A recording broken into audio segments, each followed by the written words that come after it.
Okay, so we talked about secretary. So there's that, where you allow them to dictate their thoughts first. We've looked at a couple graphic organizers. The other thing that you can do, some students are really visual. So for them, they're thinking in pictures.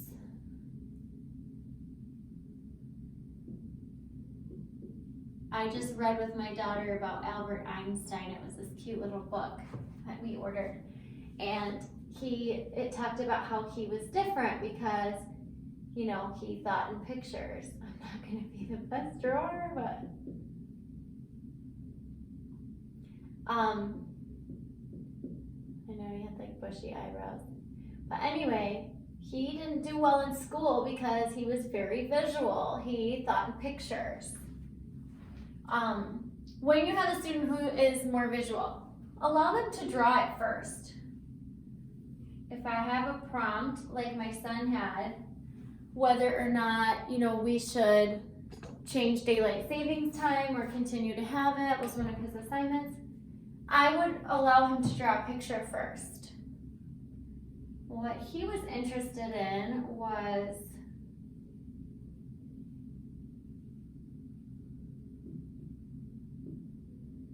car accidents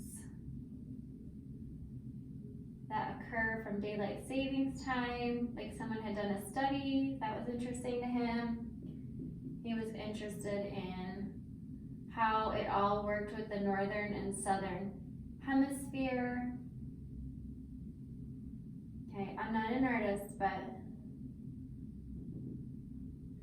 so I would have him draw a picture, whatever his ideas are, he would draw them. And then from that, we would start talking about it. Well, tell me about what your idea is here. Tell me about this idea. Maybe I'm making notes or maybe I'm labeling things on his picture as he's telling me. And by the way, to make this kind of fun and kind of just get a reprieve from the angst of the reticent writer, you can also include a lot of cool materials. You could do paint, markers, you know, color pencils, pastels, whatever you have at home. What a great time to kind of go through your art supplies at home. Let them use whatever medium that they want to get the visual here. And then you're talking from that, okay?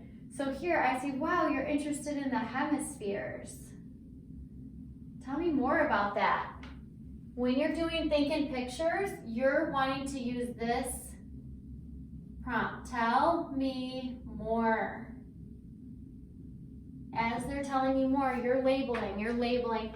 Now they have their picture labeled. Maybe you go to a graphic organizer from here. Maybe this is enough. And they can start writing. Some students are more visual and they see the whole picture. It's like if you're building with Lego. Some people want to read all the directions. Some people just want to look at the box, right? These are the people that want to look at the box. They just say, this is the idea. I don't know how I got there, but I did it.